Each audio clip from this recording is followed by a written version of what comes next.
तो हेलो बच्चों, आज हम हल करने वाले हैं प्रश्नावली 1.2 कक्षा 10। तो क्वेश्चन है हमारा, सिद्ध कीजिए कि √5 एक अपरिमेय संख्या है। तो चलो हल करते हैं इस क्वेश्चन को बहुत ही सरल तरीके से। लास्ट तक बने के रहिए, लाइक और सब्सक्राइब जरूर कर देना, धन्यवाद। तो हल करते हैं हम इस क्वेश्चन को। मान लिया, सबसे पहले लिखेंगे हम, मान लिया कि √5 एक परिमेय संख्या है। मतलब पहले हमको मान लेना है कि √5 एक अपरिमेय संख्या है। ठीक है, परिमेय संख्या है।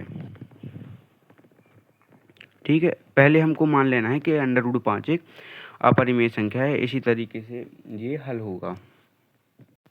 तो एक परिमेय संख्या को हम किस प्रकार लिख सकते हैं? तो एक परिमेय संख्या को हम लिख सकते हैं जैसे √5 बराबर a/b। ऐसे हम लिख सकते हैं एक परिमेय संख्या को। तो इस प्रकार हमने इसे लिख लिया। तो इसे हम a/b के रूप में लिख सकते हैं। तो यहाँ हम आगे लिखेंगे, जहाँ a और b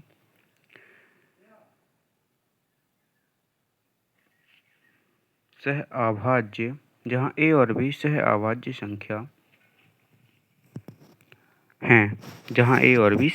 संख्या हैं, ऐसा हम लोग लिख लेंगे।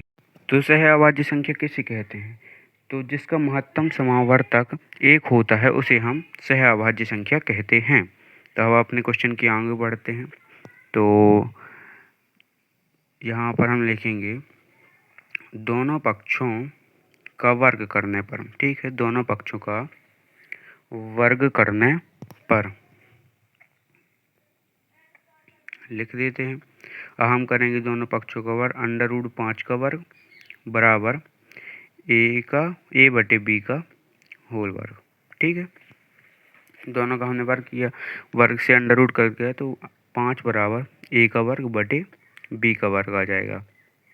ठीक है, इसके बाद अब हम लोग आगे करते हैं। तो यहाँ 5 b का पक्षांतर कर लेते हैं, तो b इस तरफ आ जाएगा, तो 5b² बराबर a² हो जाएगा।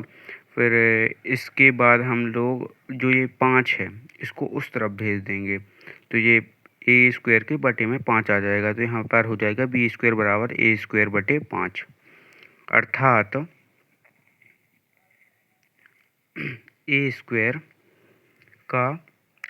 a² का एक गुणनखंड, अर्थात a² का गुणनखंड 5 है। इसलिए यदि a² का गुणनखंड 5 होगा तो a का गुणनखंड भी 5 ही होगा। तो हम लिखेंगे, इसलिए a का भी एक गुणनखंड 5 होगा। ठीक है, हाँ, अपने क्वेश्चन की आगे बढ़ते हैं। तब आगे हम पुनः मानेंगे, हम मानेंगे a बराबर 5n, जहाँ n कोई पूर्णांक है। क्या है? पूर्णांक है। तो हम लिखेंगे, जहाँ n कोई पूर्णांक है। क्या है बच्चों? पूर्णांक है। लिखेंगे √5 बराबर a/b। पुनः लिखेंगे तो √5 बराबर, दोनों का पुनः वर्ग कर देंगे, तो एक ही जगह पहले 5n रखेंगे, a का मान 5n है, और दोनों का वर्ग कर देंगे। यहाँ पे बगल में लिख देते हैं, दोनों पक्ष का वर्ग करने पर। दोनों पक्षों का वर्ग कर दिया, वर्ग से अंडर रूट कट गया, तो यहाँ हो जाएगा 5 बराबर 25n वर्ग। 5 का वर्ग हो जाएगा 25n वर्ग बटे b का वर्ग। तो यहाँ हो गया 5b का वर्ग, b का पक्षांतर उस तरफ हो जाएगा, 5b का वर्ग बराबर 25n का वर्ग। अब ये 5 नीचे आ जाएगा तो b का वर्ग बराबर हो जाएगा 25 n का वर्ग बटे 5। ठीक है, 5 से 25 कट गया तो 25 हो जाएगा। 5 b का वर्ग बराबर 5 n का वर्ग हो जाएगा। b का वर्ग बराबर 5 n का वर्ग हो जाएगा। 5 इसके बटे में आ जाएगा तो b का वर्ग बटे 5 बराबर n का वर्ग। ठीक है, चलिए आगे आते हैं अब हम लोग। तो यहाँ पर हम लिखेंगे अर्थात b² का एक गुणनखंड 5 है, इसलिए b का एक गुणनखंड 5 है। तब a और b का एक गुणनखंड क्या है? 5 है।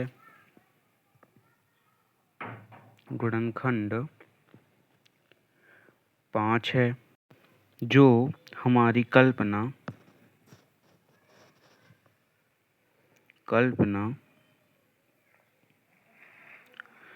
कि क्या है? विपरीत है।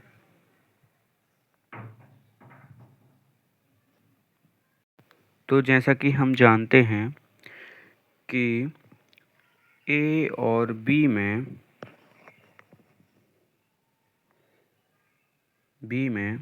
एक के अतिरिक्त लाइक सब्सक्राइब कर देना, कोई उभयनिष्ठ गुणनखंड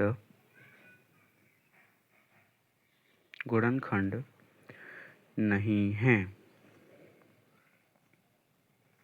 अतः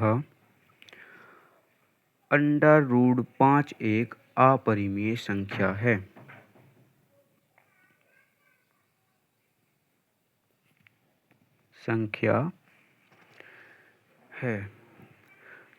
तो ये हमारा आंसर हो गया बहुत ही सरल तरीके से। लाइक सब्सक्राइब जरूर कर लेना दोस्तों प्लीज़।